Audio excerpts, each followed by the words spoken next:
Hello. हम लोग इस वीडियो में देखेंगे भारत का अक्षांशीय विस्तार।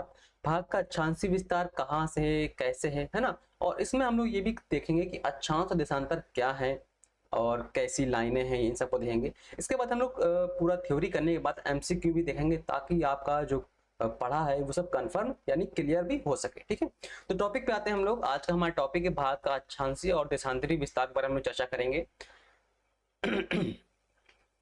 तो देखिए, पहले आप ये चीज देख लीजिए कि अक्षांश और देशांतर क्या होती है। मैं पहले आपको बता दूं, और आप ये कोशिश करिए कि आप नोट्स जरूर बनाएं, क्योंकि नोट्स बनाने से कोई भी अगर अपने नोट्स बनाता है तो उसे बहुत ज्यादा याद होता है। ठीक है, लिखते लिखते चीजें याद हो जाती हैं।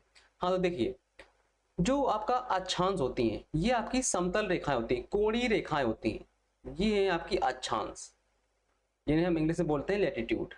ठीक, और देशांतर को बोलते हैं लॉन्गिट्यूड। ठीक है, अब देखिए, तो जैसे मान लीजिए ये मुख्य है, ये आपकी भूमध्य रेखा है 0 डिग्री, जो पृथ्वी को दो बराबर भागों में बांटती है। ठीक है, भूमध्य रेखा है। तो यहां से जो 1 डिग्री का कोण बनेगा वो 1 डिग्री अक्षांश, 2 डिग्री कोण बनेगा 2 डिग्री अक्षांश, 3 डिग्री कोण बनेगा 3 डिग्री अक्षांश, इस प्रकार से चली जाती है।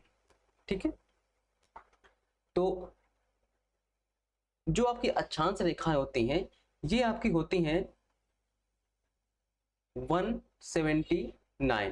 हम इनकी बात कर रहे हैं अक्षांश रेखाओं की, क्योंकि 90 नॉर्थ में होंगी और 90 साउथ में होंगी।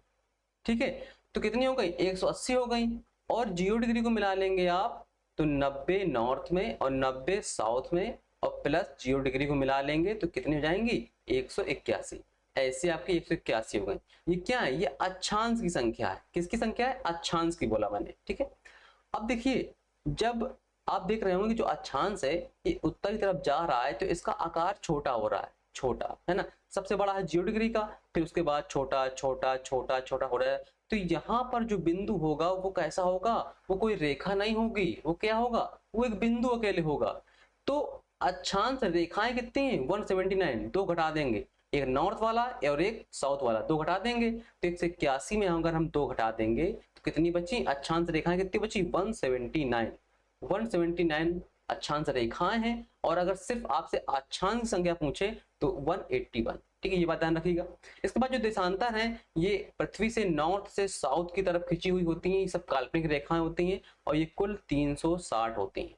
ठीक है, ये बात ध्यान रखेंगे ना आप, देखो कंफर्म है, यहाँ पर कोई कंफ्यूजन है, उम्मीद करते हैं कंफ्यूजन नहीं होगा। ठीक है, अब देखिए, अब हम आते हैं, कहता है भूपृष्ठ पर विषुवत रेखा से उत्तर या दक्षिण दिशा में स्थित किसी भी बिंदु की पृथ्वी के केंद्र से मापी गई कोणीय दूरी को अक्षांश बोलते हैं। मैंने जो आपको बताया कि 1 डिग्री पर 1 अक्षांश, 2 डिग्री पर दूसरी अक्षांश, है ना। और अगर नॉर्थ के अक्षांश हैं तो 1 डिग्री नॉर्थ लिखेंगे, अगर साउथ के अक्षांश हैं तो 1 डिग्री साउथ लिखेंगे। ठीक है, हाँ, तो कोणीय दूरी होती है, ये आपको बता दिया हमने, पहला कंफर्म हो गया। दूसरे में हम आते हैं, कहता है अक्षांश रेखाएं वे काल्पनिक रेखाएं, अक्षांश रेखाएं और देशांतर रेखाएं दोनों काल्पनिक रेखाएं होती हैं, लेकिन यहाँ पर बात कर रहे हैं अक्षांश की। अक्षांश रेखाएं वे काल्पनिक रेखाएं होती हैं जो पृथ्वी के चारों ओर पूर्व से पश्चिम दिशा में विषुवत रेखा के समांतर खींची जाती हैं। देखिए, विषुवत रेखा हमारी 0 डिग्री थी, इसके सब समांतर में रेखाएं और सब पूर्व से पश्चिम की तरफ है, पूर्व से पश्चिम या पश्चिम से पूर्व, जरूरी नहीं कि पूर्व से पश्चिम ही हो। ठीक है, पश्चिम से पूर्व, पूर्व से पश्चिम, आप दोनों बोल सकते हो। तो ये रेखाएं कैसी खींची हुई हैं, सभी रेखाएं भूमध्य रेखा के समांतर फैली हुई हैं। कह रहा है अक्षांश को अंशों, मिनट एवं सेकेंड में दर्शाया जाता है। जैसे आपका अभी हम आगे देखेंगे, है ना, 97 डिग्री, है ना, 25 मिनट, ये लिखेंगे। और सेकंड भी होंगे तो सेकंड में दर्शाएंगे। तो जो दूसरा वाला होता है तो उसे मिनट में बोलते हैं। जैसे मान लो यहाँ पर चालू होगा, ये 0 डिग्री है, 0 के बाद यहाँ पर 1 आएगा, तो 1 और 2 के बीच में जो गैप होगा वो भी तो बटा हुआ होगा ना। तो 1 डिग्री 4 मिनट, है ना। तो पहले वाले को डिग्री बोलते हैं, दूसरे वाले को मिनट बोलते हैं। ठीक है, ये बात ध्यान रखेंगे आप। ठीक है, इतना समझ में आ गया ना, कहीं कंफ्यूजन तो नहीं होगा आपको। अगर हो तो आप बिल्कुल बताइए कमेंट में। आगे देखते हैं। कहता है पृथ्वी को दो बराबर भागों में बांटने वाले 0 डिग्री अक्षांश को भूमध्य रेखा कहते हैं, है ना। अभी हमने बताया आपको भूमध्य रेखा क्या थी, वही पृथ्वी को जो दो पार्ट में बांटती थी, ये है इक्वेटर। ये पृथ्वी को दो पार्ट में बांट रही है। ठीक है, सीधी होती है बिल्कुल, ये देखिए। ठीक, तो ये भूमध्य रेखा है, इसे हम इक्वेटर और विषुवत रेखा भी बोलते हैं। तो ये कहता है विषुवत रेखा यानी भूमध्य रेखा के उत्तरी भाग को उत्तरी गोलार्ध, ये आपका उत्तरी गोलार्ध हो गया, ठीक है, और दक्षिणी भाग को दक्षिणी गोलार्ध, इसको दक्षिणी गोलार्ध बोलते हैं। पहली वीडियो में मैंने ये सब कुछ बताया हुआ है आपको।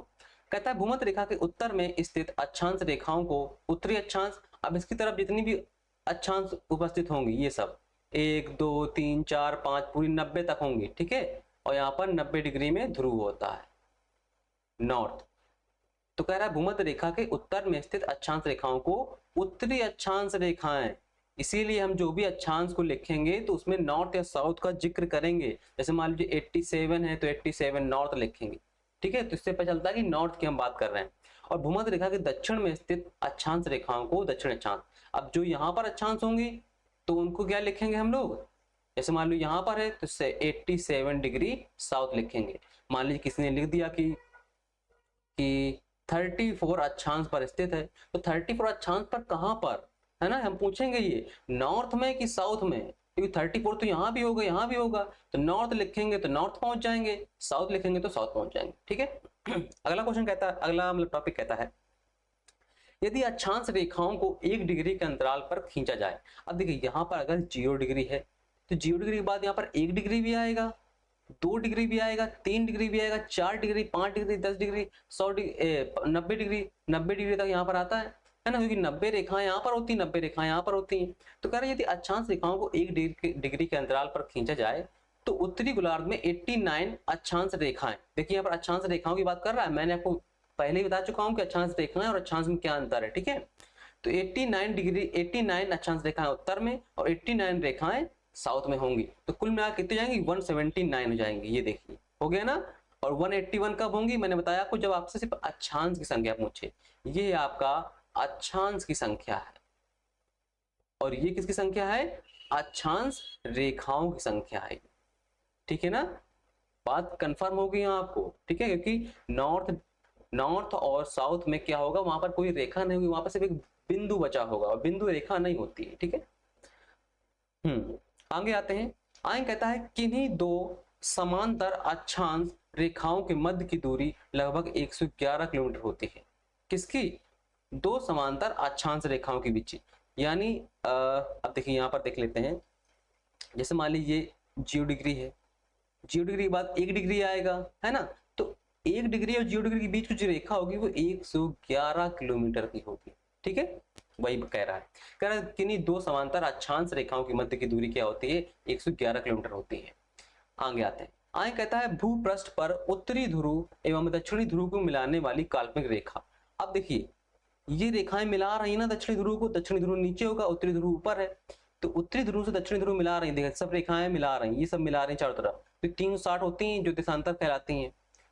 तो कहता है दक्षिणी ध्रुव को मिलाने वाली काल्पनिक रेखा जो पृथ्वी को 2 बराबर भागों में बांटती है, कोई भी जो रेखा होगी वो पृथ्वी को 2 बराबर भागों में बांट रही होगी। मान लीजिए रेड वाली दिख रही है आपको, रेड वाली ना लीजिए आप, जिस जो मन हो वो ले लीजिए, ये ले लीजिए, ये यहाँ गई तो इस तरफ से भी जाएगी तो पृथ्वी को 2 भागों में बांट देगी। आप सेब को किसी भी एंगल से काट दो तो कटेगा तो आधा आधा ही ना, ठीक है, अब समझ में आ गया होगा। हाँ, तो कहता है 2 बराबर भागों में बांटती है को प्रधान यामोत्तर रेखा ग्रीनविच मीन टाइम कहा जाता है। अब देखिए एक हमने एक डिफॉल्ट में रखी है रेखा जिसे हम बोलते हैं जीएमटी, मैंने पहली बार वीडियो में बताया था आपको कि एक रेखा है जीएमटी जो रेड कलर से जा रही है, ये पूरी हम मानते हैं कि हम पृथ्वी को यहाँ से काटे हैं, तो ये है आपकी जीएमटी जिसे हम बोलते हैं ग्रीनविच मीन टाइम या प्राइम मेरिडियन भी बोलते हैं इसको। तो ये रेखा जब आगे से आई है तो पीछे से भी गई होगी, ठीक है, तो जो ये रेखा इसे हम बोलते हैं जीएमटी, और जो इसके जस्ट पीछे से गई उसे क्या बोलते हैं, हम उसे बोलते हैं ideal international date line. GMT से पूरे विश्व का समय तय करते हैं और इंटरनेशनल डेट लाइन से पूरे विश्व की तारीख को तय करते हैं, ठीक है। ये दोनों चीजें याद रखिएगा, जो मैं बोल रहा हूँ इसके प्रॉपर नोट्स बनाइएगा, क्योंकि आप नोट्स बनाओगे तो सबसे ज्यादा अच्छा चलेगा, ठीक है। बाकी सब आपको नोट तो करने हैं ही, लेकिन जो मैं बोल रहा हूँ एक्स्ट्रा जो बोल रहा हूँ ये लिखा नहीं हुआ होता है कहीं, ये आपको खुद से लिखना पड़ता है। इसीलिए कहते हैं कि नोट्स क्यों बनाए, हम नोट्स इसलिए बनाए कि हमने जो सुना हुआ है कहीं से, जो किताबों में नहीं लिखा हुआ है, जो हमें नहीं मिला हुआ है, वो हमको मिल जाए, ठीक है। तो कहता है भूपृष्ठ पर, ये बता दिया मैंने आपको कि ग्रीनविच मीन टाइम कहते हैं, ये लंदन के ग्रीनविच शहर से गुजरती है। बता दें आपको ये रेखा जो है, अब स्टोरी बताता हूँ मैं आपको कि भारत में आए थे अंग्रेज, है ना। पहले ये जो जीएमटी थी ये भारत के उज्जैन से गुजरती थी। भारत में इतने बड़े बड़े महाजनपद हुए हैं, उन सब समय रेखा कहाँ से निकालते थे, है ना, कहाँ से निकालते थे, तो सब जो रेखा थी पहले ये उज्जैन से, हम मानते थे कि उज्जैन से सारे विश्व का समय तय होता है। अंग्रेज आए, उन्होंने देखा ये तो बहुत बड़ी चीज है, ये तो विश्व के लिए मार्गदर्शन का केंद्र बनेगी, तो उन्होंने कहा कि ये रेखा को हम मानेंगे कि ये भारत से नहीं, ये ग्रीनविच से यानी हमारे सिटी से निकलेगी, है ना। तो तब से इसको हमने मान लिया है कि ये विश्व का समय तय करेगी। पहले कहाँ से था, पहले उज्जैन से था। तो हमारे भारत में ऐसी बहुत सारी चीजें विरासत थी जो विश्व के लिए मार्गदर्शन केंद्र थी, लेकिन अंग्रेज आए तो वो सब धीरे धीरे लूट लेके चले गए। जितनी भी खोजें होती हैं, नई नई होती हैं, ये सब लोग हमारे धार्मिक ग्रंथों को, हमारे प्राचीन ग्रंथों को पढ़ पढ़कर, सर्जरी जो है ये सब भारत में जाने का हो चुकी थी, ये सब लोग पढ़ पढ़ के सब करते रहे, है ना। आज भी उन सब किताबों पर अनुसंधान चलता रहता है। हाँ, तो ये लंदन है ग्रीनविच। लंदन कहाँ पड़ेगा, ब्रिटेन में पड़ेगा, ब्रिटेन यहाँ पर पड़ता है। ग्रीनविच शहर से गुजरती है। प्रधान यामोत्तर को जियो डिग्री देशांतर भी बोलते हैं, तो ये जियो डिग्री है, ठीक है। अब देखिए जियो डिग्री ये है, तो जियो डिग्री के जस्ट पीछे वाले को हम बोलते हैं 360 डिग्री, सॉरी 180 डिग्री बोलेंगे, क्योंकि 180 यहाँ से 180 यहाँ पर, 180 यहाँ से यहाँ तक, 180 यहाँ से यहाँ तक, यानी कुल कितनी होती है, 360 हो जाती हैं। तो कुल कितनी देशांतर है, 360 देशांतर है, इनमें कम ज्यादा नहीं होता है।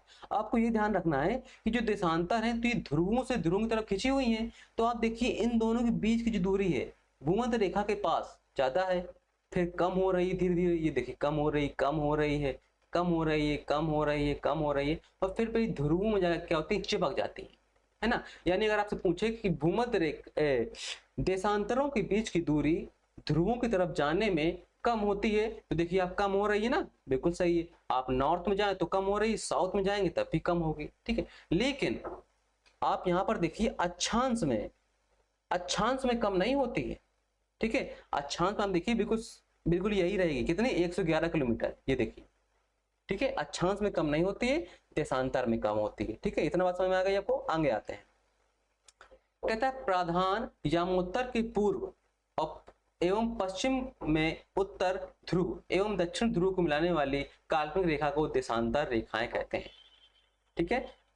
देशांतर रेखाएं यही है आपकी जो ये खिंची हुई है, बताया मैंने आपको कि उत्तरी ध्रुव और दक्षिण ध्रुव को मिलाने वाली रेखाएं जो होती हैं ये क्या होती हैं, देशांतर रेखाएं होती हैं।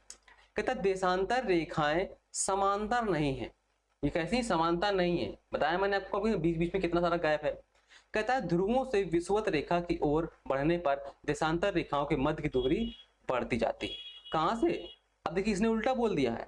मैंने आपको बताया था कि विषुवत रेखा, ये विषुवत रेखा होगी बीच वाली, ठीक है। विषुवत रेखा से ध्रुवों की तरफ जाने पर देशांतर की बीच की दूरी घटती है। अब यहां पर क्या बता रहा है आपसे कि ध्रुवों से विषुवत रेखा की तरफ, कहां से कहां की तरफ, हम आ रहे हैं कहां से, ध्रुवों से विषुवत रेखा की तरफ जाने पर भूमध्य रेखा के बीच की दूरी क्या होती है, बढ़ती है।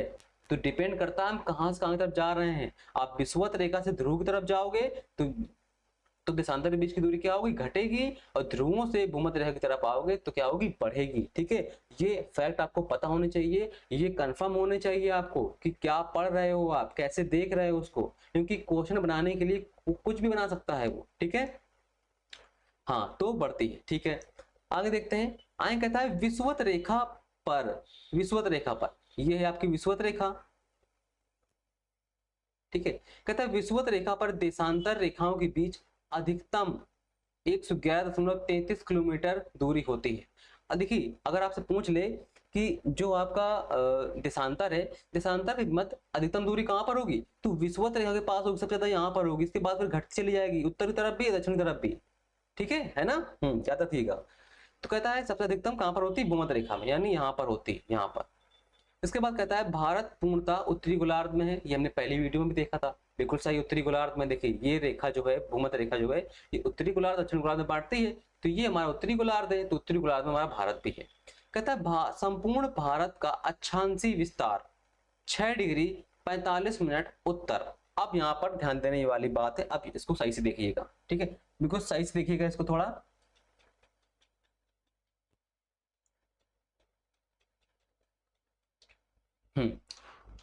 अब देखिएगा ये है आपकी 0 डिग्री अक्षांश और 0 डिग्री देशांतर ये रेखा ये गुजर रही है। ठीक है, अब देखिए कह रहा है भारत का संपूर्ण अक्षांशी विस्तार, हम किसकी बात कर रहे हैं, अभी अक्षांश की बात कर रहे हैं। अक्षांशी विस्तार 6 डिग्री 45 मिनट, इसको डिग्री को 6 बोलते हैं, जहां पर जीरो चिन्ह लगा हुआ है और जहां पर कॉमा लगा हुआ है इसे बोलते हैं मिनट। ठीक है, तो 6 डिग्री 45 मिनट। अब देखिए ये 0 डिग्री है, 0 के बाद फिर 1 आएगा, 1 के बाद फिर 2 आएगा, 2 के बाद 3 आएगा, 4 आएगा, 5 आएगा, फिर 6 आएगा। और भारत कहां पर है, यहाँ पर अंडमान निकोबार चालू होता है, तो यहां पर आएगा 6 डिग्री अक्षांश। ठीक है, तो 6 डिग्री अक्षांश। अब 6 और 7 के बीच में कुछ उसके काटे गए होंगे पार्ट, तो 6 और 7 के बीच में आता है आपका 6 डिग्री 45 मिनट। 6 डिग्री 45 मिनट से भारत चालू होता है और 6 डिग्री 45 मिनट। अब यहाँ पर नॉर्थ भी लगाएंगे, ठीक है, नॉर्थ, ठीक है, नॉर्थ भी लगाएंगे। इसके बाद अब कहाँ खत्म होता है, 6 के बाद फिर 7, फिर 8, फिर 9, फिर 10, फिर 11, 12, 13, 14, 15 से 37 तक। तो 37 डिग्री जो अक्षांश है यहाँ से गुजर रहा होगा, है ना, यहां से गुजर रहा होगा, यहां से। तो 37 degree 6 minute, 37 degree 6 minute north. Bharat का अक्षांशीय विस्तार क्या है, 6 डिग्री 45 मिनट नॉर्थ से 37 डिग्री 6 मिनट नॉर्थ। हम यहाँ पर नॉर्थ और साउथ नहीं लगाएंगे, जब आपका एग्जाम में आएगा ना तो यहाँ पर नॉर्थ लिखा हुआ होगा और यहाँ पर साउथ लिखा हुआ होगा, तो गलत है। साउथ वाला पोर्शन ये वाला पार्ट है, यहाँ तो भारत है ही नहीं। ठीक है, याद रखिएगा। ये हो गया आपका अक्षांशीय विस्तार। अब देखिए कहता है इसकी मुख्य भूमि 8 डिग्री उत्तरी अक्षांश, 8 डिग्री उत्तरी अक्षांश से 8 डिग्री 4 मिनट। क्या कह रहा है कि इसकी मुख्य भूमि, ये हमने कहां से देखा, अंडमान निकोबार से। यहां पर अंडमान निकोबार चालू हो जाता है। ठीक है, आप यहां पर मैप में देखेंगे, मैं थोड़ा मैप ऐड करता हूं। हाँ, अब यहां पर आप मैप में देखेंगे तो मैप में दिखाया गया है आपको कि ये अंडमान निकोबार है। अब देखिए ये अंडमान निकोबार है, तो यहाँ से 6 डिग्री 45 मिनट जाती है रेखा। अब भारत की कह रहा है मुख्य भूमि, यहाँ पर देखिए कह रहा है भारत की, यानी इसकी मुख्य भूमि 8 डिग्री 4 मिनट उत्तरी अक्षांश से। 8 डिग्री कहां से, 8 डिग्री लगता है आपका यहां से, ये है मुख्य भूमि ये। ठीक है, तो 8 डिग्री 4 मिनट से मुख्य भूमि चालू होती है और कहां तक खत्म होती है, 36 डिग्री 6 मिनट तक उत्तरी अक्षांश। 36 डिग्री यहां तक, यहाँ पर 37 डिग्री 6 मिनट तक था, लेकिन 36 डिग्री 6 मिनट तक यहाँ तक भारत की मुख्य भूमि खत्म होती है, क्योंकि वहां पर फिर पाकिस्तान आ जाता है, चाइना कब्जा किए हुए। ठीक है, तो ये बात समझ में आ गई आपको। ठीक है, आगे देखिए, आगे कहता है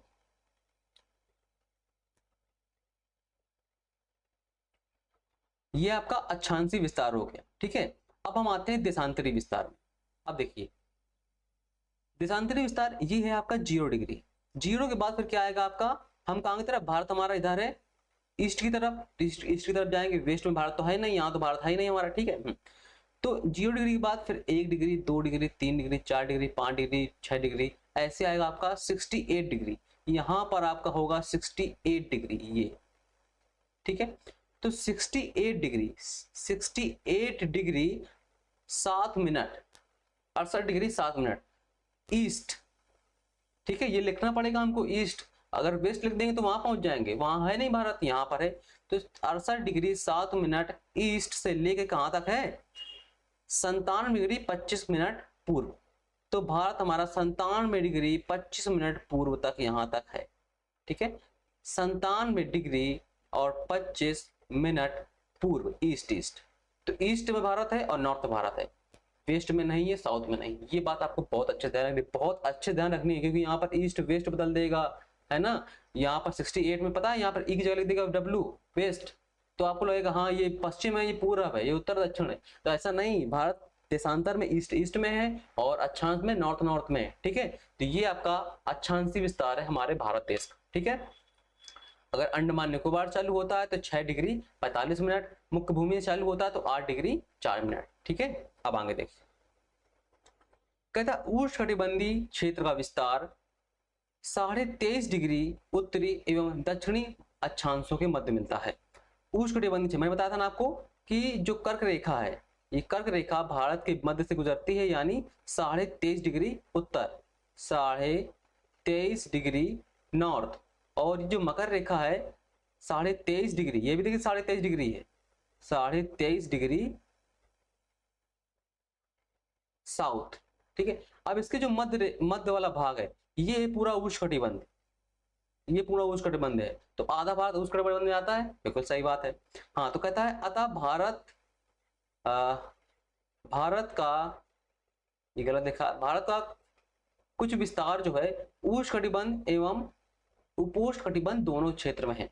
यानी भारत जो है ये वाला क्षेत्र उष्णकटिबंध में आता है और ये वाला पार्ट शीतोष्णकटिबंध में, यानी उपोष्ण भी बोल सकते हैं। ठीक है, ये बात ध्यान रखनी है आपको, यानी भारत में सिर्फ उष्णकटिबंधीय नहीं है, भारत उष्णकटिबंधीय भी है, शीतोष्णकटिबंधीय भी है। जब दोनों को मिला देते हैं तो उसे बोलते हैं उपोष्ण। ठीक है, आगे देखिए, कहता है ध्यातव्य है कि निम्न अक्षांश आपका हो गया 0 डिग्री, 0 डिग्री यहां पर होगा, ये आपका देशांतर हो गया, इसको मैं रफ किए देता हूं पहले, फिर समझ में आएगा। अब देखिए, कह रहा ध्यातव्य है कि निम्न अक्षांश 0 डिग्री से उच्च अक्षांश 90 डिग्री की ओर जाने पर दिन और रात की अवधि में अंतर आता है।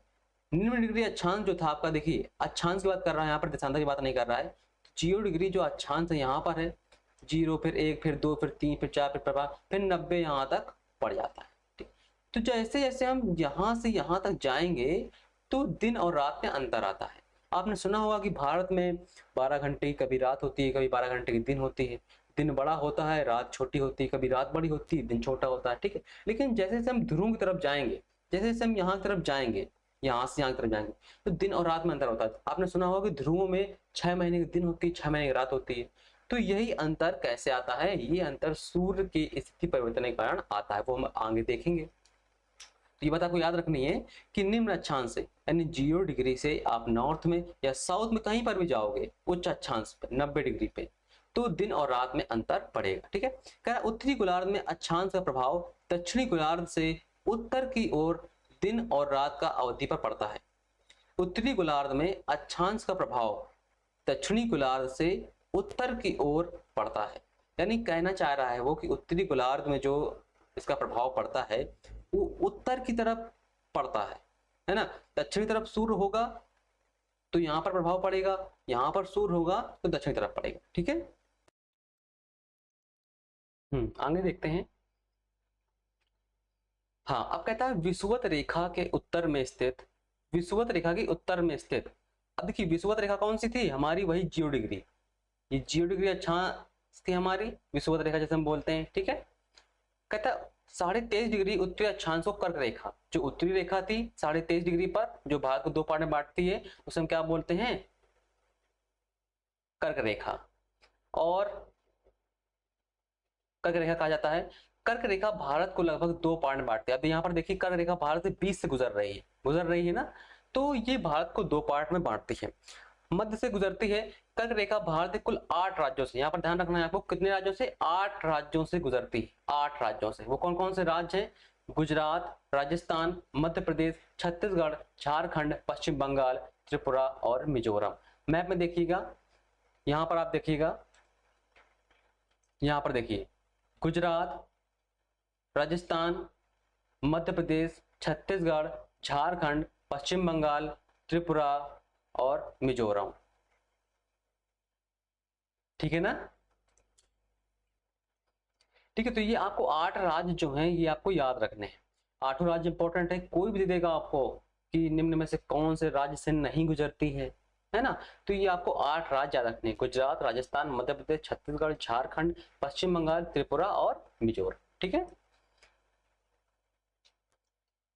ये राज्य भी दिए गए देखिए आप, है ना, भारत बिल्कुल मध्य से गुजरती है ये, 23.5 डिग्री से क्या बोलते हैं, ट्रॉपिक ऑफ कैंसर।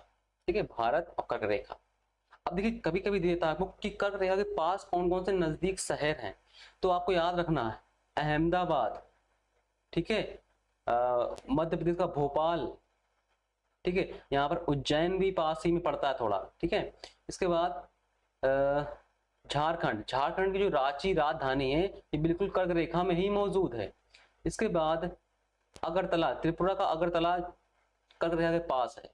ठीक है, ये आपको कुछ 4-5 जिले हैं जो पता होना चाहिए कितनी दूर है इससे, क्योंकि ये बहुत जितना पास होंगे उतनी ही गर्म हीट होगी, है ना। अगर नॉर्थ की तरफ होंगे तो कम हीट करेंगे, साउथ की तरफ होंगे कर्क रेखा के साउथ में होंगे, इधर कहीं होंगे तो ज्यादा गर्म होंगे, क्योंकि उष्णकटिबंधीय क्षेत्र में आ जाएगा। ठीक, आगे देखिए, कहता है सूर्य के उत्तरायण यानी भूमध्य रेखा से उत्तर की तरफ जाने पर, अब ये आपको पता होना चाहिए कि सूर्य कैसे लोकेशन बदलता है, ये मैं आपको बताऊंगा आगे। ठीक है, कहता है सूर्य के उत्तरायण, उत्तरायण का मतलब होता है जब सूर्य भूमध्य रेखा से उत्तर की तरफ जाता है, होने के बाद से ही उत्तरी गोलार्ध में दिन की अवधि बढ़ जाती है। 21 जून को सूर्य उत्तरायण की स्थिति पर सर्वोच्च बिंदु पर होता है। जून माह में कर्क रेखा के उत्तर जाने पर दिनों की अवधि बढ़ने लगती है। अब देखिए, इतना जो पैराग्राफ है ये मैं पहले आपको समझाता हूं। देखिए, ये है पृथ्वी और ये है हमारा सूर्य। बहुत ध्यान समझिए, बहुत इंपॉर्टेंट टॉपिक है, क्योंकि जब विश्व का भूगोल पढ़ाएंगे तो वहां भी बताएंगे। तो पृथ्वी हमारी झुकी हुई है 23.5 डिग्री। ठीक है, अब यहाँ पर है भूमध्य रेखा है, ये कर्क रेखा है और ये मकर रेखा है, ऐसे झुकी हुई है और ऐसे ही घूमती रहती है।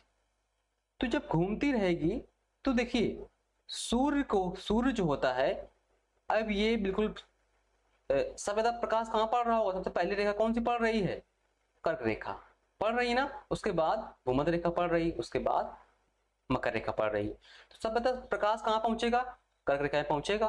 जब कर्क रेखा में सबसे ज्यादा प्रकाश पहुंचेगा, सबसे बड़ा दिन कहां पर होगा, यहीं पर होगा। इसके बाद सबसे छोटी रात यहां पर होगी। सबसे बड़ा दिन जब होगा तो छोटी रात यहां पर होगी, और यहां पर क्या हो रहा होगा, सबसे बड़ी रात हो रही होगी और सबसे छोटा दिन हो रहा होगा। ठीक है, अब देखिए पीछे बताता हूं मैं आपको। ये है आपकी पृथ्वी, ये कर्क रेखा हो गई, ये भूमध्य रेखा हो गई और ये मकर रेखा हो गई। सूर्य जब बिल्कुल भूमध्य रेखा के जस्ट सामने होता है, ठीक है, तो ये तारीख होती है आपकी 21 मार्च, 21 मार्च और 23 सितंबर। उस दिन सूर्य क्या होता है, भूमध्य रेखा में चमकता है, यानी पूरी पृथ्वी पर 21 मार्च और 23 सितंबर को क्या होता है, पूरे दिन और रात बराबर होती है। जितनी बड़ी दिन होगी उतना बड़ा ही रात होगा। कब होगा, 21 मार्च और 23 सितंबर को। ठीक, इसके बाद जब 21 मार्च आया आपका, 21 मार्च के बाद फिर आपका आता है 21 जून। सूर्य अब कहां पहुंच गया, यहाँ सूर्य कर्क रेखा और मकर रेखा के बीच में खिसकता रहता है। ठीक है, हालांकि वो पृथ्वी के झुकाव पर है, मैं आपको समझाने के लिए बता रहा हूं। जो आप किसी से कह देंगे सूर्य खिसकता रहता है, सूर्य नहीं खिसकता है। पृथ्वी जो है वो अपना एंगल बदलती है, उसी प्रकार से सूर्य के सामने आती है। तो मैं आपको बता रहा हूँ कि सूर्य कहां तक जाता है। सूर्य कर्क रेखा और मकर रेखा के बीच में ही रहता है। 21 मार्च के बाद आया 21 जून, है ना, मार्च बाद अप्रैल, फिर मई, फिर जून। तो 21 जून को सूर्य कहां पहुंचता है, ये पहुंचता है आपका कर्क रेखा में 21 जून को। ठीक है, तो जो ये स्थिति आप देख पा रहे हैं, ये स्थिति ये किसकी है, ये 21 जून वाली है, 21 जून वाली है। तो 21 जून क्या होता है, कर्क रेखा में सूर्य चमकता है और सबसे ज्यादा हीट प्राप्त करता है, और सबसे बड़ा दिन होता है और सबसे छोटी रात होती है। ठीक, जब सबसे बड़ा दिन यहाँ पर होगा, सबसे छोटा दिन कहाँ पर होगा, साउथ में होगा, और सबसे बड़ी जो रात होगी वो कहाँ पर होगी, यहाँ पर ही होगी। 21 जून आया, मार्च, अप्रैल, मई, जून। ठीक, जून तक सूर्य कहां पर पहुंच गया, कर्क रेखा में, कर्क रेखा में पहुंच गया। फिर जून, फिर जुलाई, फिर अगस्त, फिर सितंबर, फिर यहां से लौटना चालू कर देता है। 21 जून के बाद यहां से लौटना प्रारंभ कर देता है। जून, जुलाई, अगस्त, सितंबर, अक्टूबर, हाँ सितंबर तक यहाँ पर आ गया। जून, जुलाई, अगस्त, सितंबर, फिर यहाँ आ गया। ठीक है, सितंबर, फिर अक्टूबर, फिर नवंबर, फिर दिसंबर। तो 21 जून के बाद जो आप देखते हो ना कि 25-26 मार्च के आसपास सबसे बड़ा दिन होने लगता है। तो ये 25-26 दिसंबर जो है, इस दिन क्या होता है, जो सूर्य होता है मकर रेखा में चमकता है। ठीक है, तो सबसे बड़ा दिन कहां पर होता है, ऑस्ट्रेलिया में, है ना, सबसे ज्यादा जनरेट हीट वहां पर ही होती है। और सबसे छोटा दिन हमारे यहाँ क्या होता है, ठंडी पड़ने लगती है दिसंबर के आसपास, है ना। तो इसी कारण, क्योंकि सूर्य कहाँ पहुंच गया, दक्षिणी गोलार्ध में पहुंच गया है। तो ये तिथियां को याद रखनी है कि 21 मार्च को सूर्य जो होता है कर्क रेखा में चमकता है, कर्क रेखा में भारत स्थित है, इसलिए सबसे बड़ा दिन उस दिन होता है, किस तारीख को, 21 मार्च को। ठीक है, अब बात समझ में आई आपको। हाँ, कह रहा है माही नदी कर्क रेखा को 2 बराबर भागों में बांटती है। अब ये है हमारी कर्क रेखा, है ना। तो माही नदी जो है आपकी ये ऐसे निकलती है, तो ये 2 पार्ट में बांटती है, माही नदी को 2 बार काटती है, देखिए। ठीक है, तो ऐसे ही ये 2 बार काट देती है। आगे देखिए, तो ये क्वेश्चन पूछता है आपसे कि भारत में कौन सी नदी है जो कर्क रेखा को 2 बार काटती है, तो कौन सी नदी है, माही नदी है। ठीक है, इतनी चीजें आपको याद रखनी है। और ये स्थिति कैसी है, ये स्थिति आपकी है 21 जून वाली है, जब भारत में सबसे बड़ा दिन होता है। ठीक है, 21 जून को। इसके बाद से फिर सूर्य लौटना प्रारंभ कर देता है।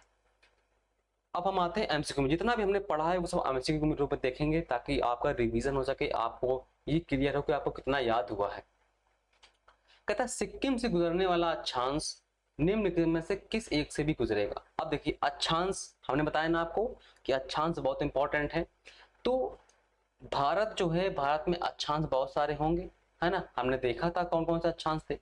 तो इसको पहले मैप से देखते हैं। ये हैं आपके अक्षांश, ये जो लेटी हुई रेखाएं, ये क्या है, आपकी अक्षांश रेखाएं। ठीक है, और जो ये रेखाएं, ये आपकी देशांतर रेखाएं। तो कहता है सिक्किम से, अब सिक्किम कहां पर है, ये है सिक्किम। तो जो सिक्किम से अक्षांश गुजर रहा है, ये कहां से भी गुजरेगा, तो यहां से ऐसे अक्षांश आ रहा है। ये आप देख रहे हो, राजस्थान से गुजर रहा है, यूपी से गुजर रहा है, भारत के 2 राज्यों से गुजर रहा है। ठीक है, और फिर सिक्किम से गुजर रहा है, और फिर यहाँ अरुणाचल प्रदेश से गुजर रहा है। तो यानी ये एक समान लाइन है। तो ऑप्शन में क्या क्या है, राजस्थान है, यहाँ से गुजर रही है। ठीक है, पंजाब नहीं, हिमाचल प्रदेश नहीं, जम्मू कश्मीर नहीं, उत्तर प्रदेश होता तो वो भी सही था। ठीक है, तो ये अक्षांश समान है। ये आपको तभी याद होंगे जब आप इसका बार बार रिवीजन करेंगे, बार बार अक्षांशों को देखेंगे, है ना। अब जो कर्क रेखा में स्थित है, तो वो राज्य तो आपको पता ही होने चाहिए। तो जो कर्क रेखा है, जो अक्षांश राजस्थान से गुजर रहा है, वो छत्तीसगढ़ से भी गुजरेगा, झारखंड से भी गुजरेगा, त्रिपुरा से भी गुजरेगा, है ना। ठीक, आगे देखिए। कहता कर्क रेखा किस राज्य से वो गुजरती है। हमने बताया था आपको कि ये 8 राज्यों से वो गुजरती है, वो 8 के नाम पता होने चाहिए आपको। तो कहाँ से गुजरती है, उड़ीसा से नहीं, उत्तर प्रदेश से नहीं, बिहार से नहीं गुजरती, लेकिन झारखंड से गुजरती है। ठीक है, तो यहाँ पर झारखंड नहीं होना चाहिए, झारखंड से गुजरती है, आंध्र प्रदेश से गुजरती नहीं है, तो झारखंड बिल्कुल सही होगा। अगला क्वेश्चन कहता है भारत कितने कितने भारतीय प्रदेशों से होकर कर्क रेखा गुजरती है, तो 8 से गुजरती है। ठीक है, अगला क्वेश्चन कहता है निम्न नगरों में से कौन कर्क रेखा के निकटतम दूरी पर है। हमने बताया था ना अभी आपको, है ना, कि कुछ शहर जो है वो इंपॉर्टेंट हैं। तो इन चारों में जो सबसे नजदीक कर्क रेखा में स्थित है वो कौन सा है, गांधीनगर, गुजरात में पड़ता है गांधीनगर। ठीक है, यहाँ पर मैप में दिया नहीं है, गुजरात के पास पड़ता है गांधीनगर। ठीक है, अहमदाबाद भी है, देखिए पास में, अहमदाबाद उस समय नहीं था। तो यह बात आपको ध्यान रखनी है, कौन कौन से हैं बताया था मैंने, अहमदाबाद है, भोपाल है, उज्जैन भी है पास ही में, रांची तो बिल्कुल कर्क रेखा में ही स्थित है, इसके बाद अगरतला है। ठीक है, ये आपको थोड़ा याद रखने पड़ेंगे। अगला क्वेश्चन कहता है कौन सा महत्वपूर्ण अक्षांश भारत को 2 लगभग बराबर पार्टों में बांटता है। तो हमने बताया था आपको कि कौन सी। अब देखिए यहाँ पर दिया गया है 23.5 दक्षिण दिया गया है, 23.5 उत्तर भी दिया गया है। अब अगर ऑप्शन आपके पास होते, ये नहीं होता, 23.5 तो आपको पता ही है, 23.5 साउथ दिया है, नॉर्थ दिया है, यहाँ पर दे देता 23.5 ईस्ट दे देता, यहाँ पर दे देता 23.5 ईस्ट वेस्ट। ठीक है, तो अब आप कंफ्यूजन हो जाते, है ना। लेकिन आपको याद रखना है कि ये क्या है, 23.5 नॉर्थ है। कर्क रेखा को हम 23.5 नॉर्थ बोलते हैं, यानी 23.5 उत्तर, 23.5 दक्षिण। ये क्या है, ये मकर रेखा है आपकी। ठीक है, ये ध्यान रखना है आपको। तो डी आंसर बिल्कुल सही है। अगला क्वेश्चन कहता है जून माह में निम्न स्थानों पर कहां पर दिन की अवधि सबसे बड़ी होगी। अब देखिए हमने बताया आपको कि जून माह पर क्या होता है, सूर्य कहां चमक रहा होगा, कर्क रेखा में चमक रहा होगा। तो ये 21 जून की स्थिति है, मान ली जून माह की। तो कहता है कहां पर दिन की अवधि सबसे बड़ी होगी, हैदराबाद, चेन्नई, भोपाल, दिल्ली। हैदराबाद कहां पड़ेगा, ये पड़ेगा आपका तेलंगाना के पास। तो भूमध्य रेखा कर्क रेखा के पास जो शहर होंगे स्थित, वहां पर ही सबसे बड़ी दिन की अवधि होगी। तो तेलंगाना में हो गया हैदराबाद, ये दूर है काफी। चेन्नई, ये तो पड़ गया आप तमिलनाडु के पास जाके, तो ये तो और ही दूर हो गया, ठीक है। इसके बाद भोपाल, भोपाल कहाँ पड़ेगा आपका, ये पड़ेगा आपका मध्य प्रदेश के पास, ठीक। इसके बाद आपका पड़ेगा दिल्ली, दिल्ली, ठीक है। तो यहां से पूछा है जून माह में निम्न स्थानों पर कहां पर दिन की अवधि अधिकतम होगी, तो यहां पर दिल्ली कहां पड़ेगा, ये दिल्ली पड़ेगा आपका, ठीक। अब देखिए हमने आपको बताया था, आपको कि कर्क रेखा से उत्तर की तरफ जाने पर दिन की अवधि क्या होती है, बढ़ती है। जैसे 21 जून से हम 21 जून को हम उत्तर की तरफ जाएंगे तो दिन की अवधि क्या होगी, बढ़ती हुई चली जाएगी, यानी 12 घंटे से फिर 13 घंटे ऐसे बढ़ती हुई चली जाती है, ठीक है। तो अब भोपाल जो है ये पास में स्थित है, लेकिन यहाँ पर दिन की अवधि 12 घंटे से अधिक नहीं होगी, 12 घंटे से अधिक नहीं होगी। लेकिन यहाँ पर जो आपका दिल्ली है, दिल्ली में अवधि जो होगी अधिक होगी। तो इसका आंसर क्या होगा, सही क्या होगा, दिल्ली। अगर पंजाब का कोई शहर देता तो वो ज्यादा सही होता। इसके बाद जम्मू कश्मीर कोई शहर देता तो ज्यादा सही होता। तो जितना हम नॉर्थ की तरफ चलते जाएंगे, नॉर्थ की तरफ चलते जाएंगे, वो दिन की अवधि क्या होगी, बढ़ती चली जाएगी, दिन की अवधि बढ़ती चली जाएगी, बढ़ती चली जाएगी। ध्रुवों की तरफ 6 महीने का दिन हो जाएगा, है ना, बढ़ती चली जाएगी। ये बात आपको ध्यान रखनी, बहुत इंपॉर्टेंट क्वेश्चन है ये, ठीक है। अगला और लास्ट क्वेश्चन में आते हैं, कहता है निम्नलिखित भारत की नदियों में कौन कर्क रेखा को 2 बार काटती है, तो बिल्कुल सिंपल आंसर इसका कौन सी नदी, माही नदी काटती है, ठीक है। तो जो हमने इस वीडियो में देखे बहुत सारे इंपॉर्टेंट टॉपिक देखे हैं, हालांकि यहाँ से बहुत प्रकार के क्वेश्चन उठते हैं, तो जिस जिस प्रकार से क्वेश्चन उठते हैं मैंने थ्योरी में भी कवर कर लिया है। तो आप इसके प्रॉपर नोट्स बनाइएगा, प्रॉपर चित्र बनाइएगा, तभी आपको ये कंप्लीट होगा। इसकी जो पीपीटी हैं, जो भी पीडीएफ फाइलें हैं, मैं सब आपको प्रोवाइड करवा दूंगा, लेकिन आप अपने नोट्स जरूर बनाइए, ठीक, ठीक है। तो थैंक यू, मिलते हैं नेक्स्ट वीडियो में। जो भी आपका कन्फ्यूजन रहा हो तो वो मुझे आप बताइए कमेंट के माध्यम से, तो मैं उसकी करवाने की कोशिश करूँगा। Thank you.